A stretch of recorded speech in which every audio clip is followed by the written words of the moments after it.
Hey everyone, welcome to my channel. I'm really excited to share a new body of work with you. It's called A Walk Through San Francisco. In this video, I'm going to show you a little bit about the motivation and inspiration behind these paintings, and also about how I brought them to life.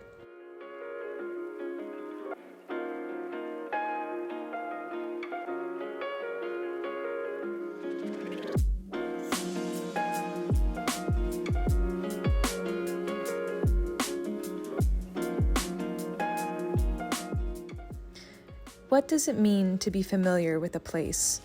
Often, as we become more familiar with our surroundings, we paradoxically notice less about them.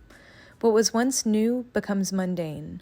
We pass the same houses, the same shops, and the same streets each day, without casting a second glance. It's only when we devote our full attention to our surroundings that we begin to notice changes, perhaps even moments of striking beauty, in the places we thought we knew. This rediscovery of the familiar is a central theme in my work.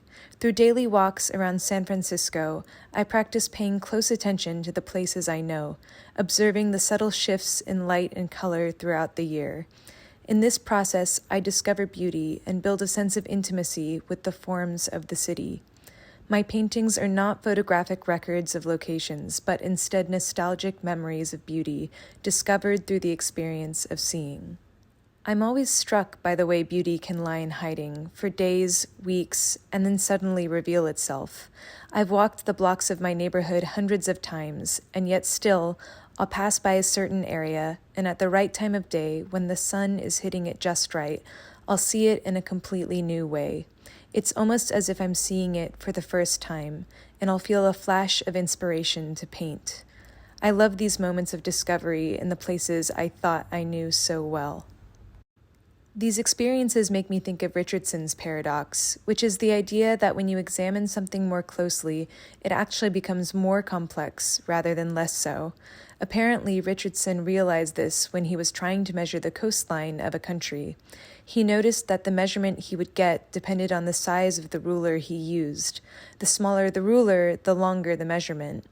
It's similar to what happens when you look at a fractal. The more you zoom in, the more complexity you see. And I think it's the same for our reality. The more focused attention we give to our visual experience, the more nuances we'll discover. Reality is infinitely complex, giving us an endless source of inspiration. But for me, it's not enough to simply experience this bolt of inspiration. I need to capture it, to interpret it, and try to make sense of it. This is where the process of painting comes in. Whenever I notice something compelling or interesting, I immediately take a picture for reference. I then go back to my studio and paint. Using the photograph and my memory of the experience, I create a painting that records both the visual and emotional resonance of the scene. Through the act of painting, I get a better understanding of the experience, or maybe I just get to hold onto it for a little bit longer, because these moments are so fleeting. They are gone in an instant and easy to miss. These paintings present a visual journal of my days in San Francisco. The work chronicles my movements through the city, the places that resonate with me, and the moments I want to remember.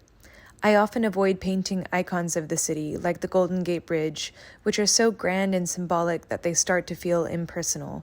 Instead, I paint the simple, everyday scenes that are significant to my life.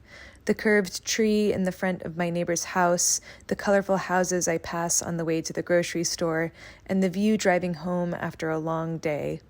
This helps me maintain a close connection with the work and allows me to easily find my unique voice. My work also speaks to the broader context of how people view my city. From doom loop tours to reports of rampant crime and economic decline, one could easily believe that San Francisco is a city whose best days are behind it. The city's reputation has been tarnished both in the eyes of locals and people across the country, despite the fact that these claims are not supported by data. In the midst of so much misinformation, my art provides an essential counter-narrative. These intimate paintings of San Francisco scenes transform how people view their surroundings by evoking an emotional experience. People see my work and often remark that they are surprised that I can find beauty in a city as troubled as San Francisco. But for me, it is as easy as paying attention.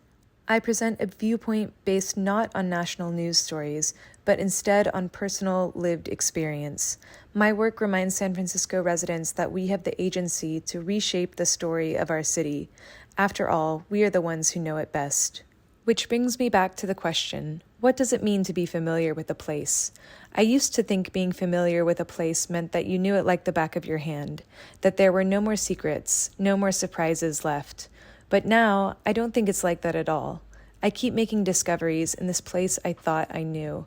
I've moved out of the world of novelty and into the world of nuance, and it is a world full of surprises. So come join me for a little walk through San Francisco. Let's see what we find.